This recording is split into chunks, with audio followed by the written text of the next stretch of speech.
The bad joke Vladimir Putin played on the American electorate in 2016 seems like it will never end, but it does have its genuinely amusing moments.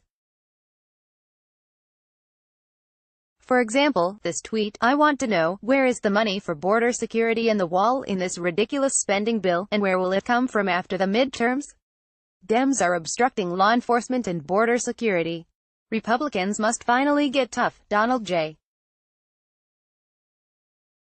Trump, @RealDonaldTrump." September 20, 2018. On Tuesday, the Senate approved the conference report with the House by a bipartisan 93-7 majority for funding the Defense, Labor, Health and Human Services, and Education departments next year.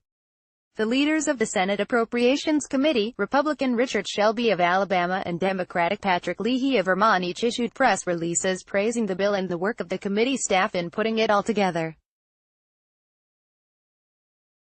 This kind of bipartisan cooperation still goes on in Congress because, on the Senate side, there is still a legislative filibuster in place requiring that the majority party get sign-off from the minority party on their spending bills. That's why even with Trump as president and Republicans in charge of Congress, Senator Leahy can legitimately crow about some of the funding he was able to provide. The best part of the bill, though, at least from an amusement standpoint, is that it included a continuing resolution to keep the rest of the government agencies funded through the election. In other words, the bill was designed to cut off the kind of standoff about Donald Trump's stupid border wall that he was promising earlier this year. If Trump paid even a modest amount of attention to doing his primary job, this would not have come as a surprise to him and he would not be responding, "Where is the money for the wall?" There is no money for the wall.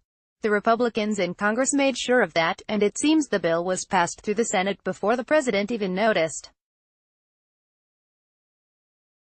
Of course, based on Bob Woodward's reporting, you could probably make off with the First Lady and Trump wouldn't notice something was missing for several weeks. Attention to detail is not his forte. The House still needs to pass the conference report, and they plan to do so next week. That means Trump can still try to revive his veto threat if he wants, but the Senate passed the bill by a very strong veto-proof majority, so I think it's a little late for the president to try to influence the final product. He does have a good point when he asks where the money will come from after the midterms.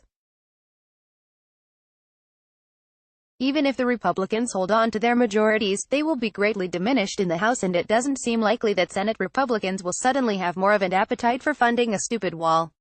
Maybe you don't think this is so funny, but surely you'll see the humor in this. On Tuesday, Spanish Foreign Minister Josep Borrell claimed that Trump suggested building a wall across the 3,000-mile-long Sahara Desert to prevent African migrants from making their way into Europe. "You need to build a wall around the Sahara," Trump said recently, according to Borrell.